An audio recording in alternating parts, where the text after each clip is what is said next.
Assalamualaikum warahmatullahi wabarakatuh. Alhamdulillahi rabbil alamin.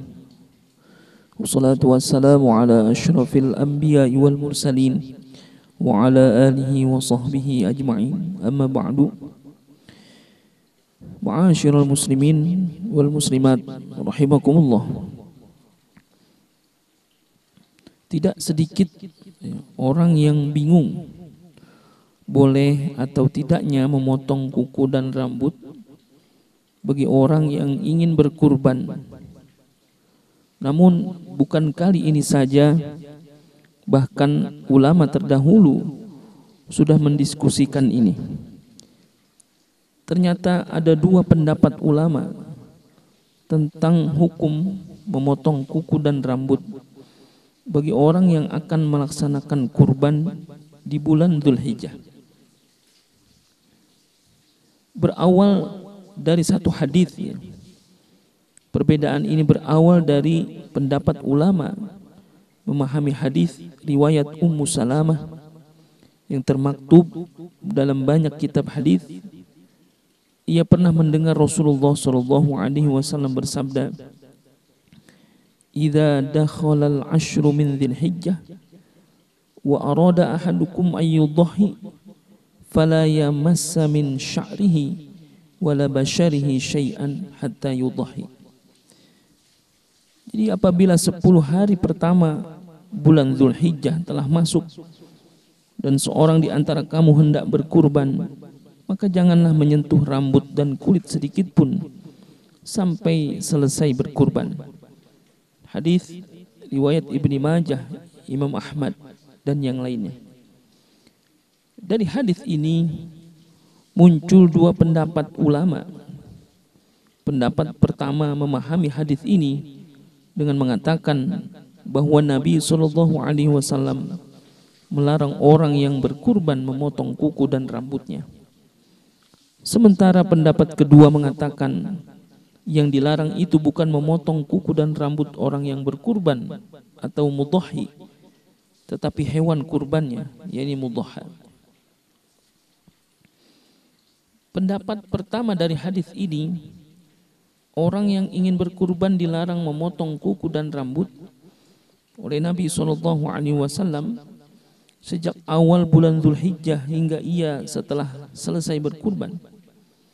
Namun terjadi perbedaan pendapat lagi terkait maksud dan implikasi dari larangan tersebut. Ada yang mengharamkan, ada yang memakruhkan, dan hanya menyebutkan mubah saja.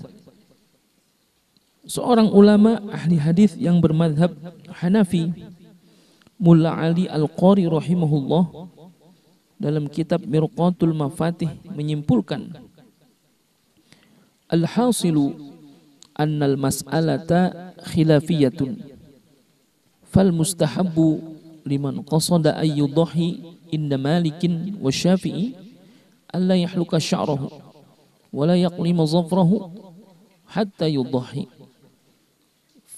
fa in fa'ala kana makruhan wa qala Abu Hanifah huwa mubahun wa la yukrahu wa la yustahabbu wa qala Ahmad bitahrimihi. Intinya ini adalah masalah khilafiyah. Menurut Imam Malik dan Imam Syafi'i disunahkan tidak memotong rambut dan kuku bagi orang yang berkurban sampai selesai penyembelihan. Bila dia memotong kuku ataupun rambutnya sebelum penyembelihan, maka dihukumi makruh. Sementara Abu Hanifah berpendapat memotong kuku dan rambut itu hanyalah mubah atau boleh saja. Tidak makruh jika dipotong dan tidak sunnah pula bila tidak dipotong. Adapun Imam Ahmad mengharamkannya untuk dipotong. Lalu pendapat kedua dari hadis ini menyatakan bahwa yang dilarang adalah memotong bulu dan kuku hewan kurban, bukan kuku atau rambut orang yang ingin berkurban. Alasannya karena bulu, kuku, dan kulit hewan kurban tersebut akan menjadi saksi di hari akhirat nanti. Pendapat tersebut tidak populer dalam kitab fikih terutama fikih klasik ya. Bahkan Mula Ali Al-Qari rahimahullah menyebut dalam kitab Mirqatul Mafatih sebagai pendapat gharib atau pendapat yang aneh, yang unik atau asing. Namun salah satu ahli hadis Indonesia, Al-Maghfurlah Kiai Haji Ali Mustafa Ya'qub, berpendapat bahwasanya pendapat yang kedua ini dikuatkan, yakni dalam kitabnya At-Turuqus Shahihah fi Fahmi Sunnatin Nabawiyah.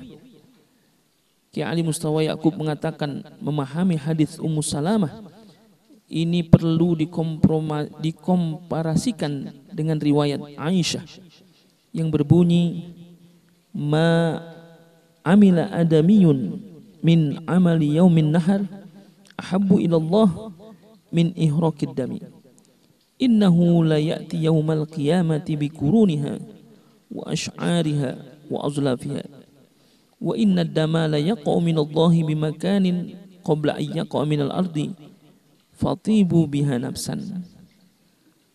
Rasulullah SAW mengatakan tidak ada amalan anak Adam yang dicintai Allah pada hari Idul Adha kecuali berkurban, karena ia akan datang pada hari kiamat bersama tanduk, bulu dan kukunya.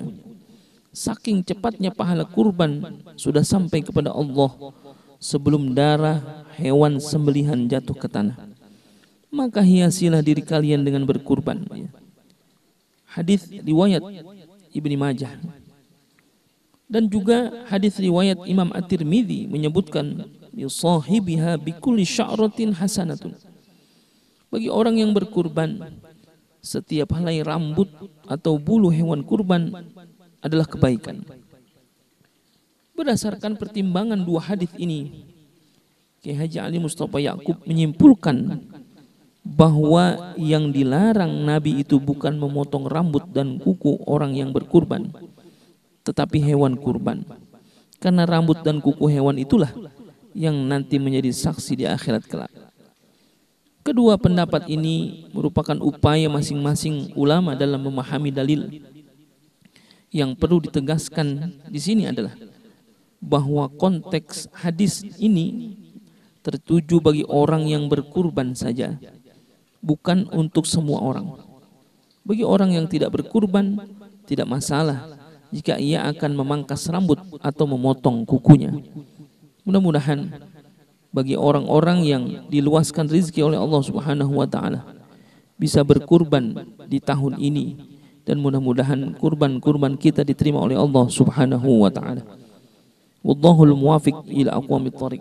Assalamualaikum warahmatullahi wabarakatuh.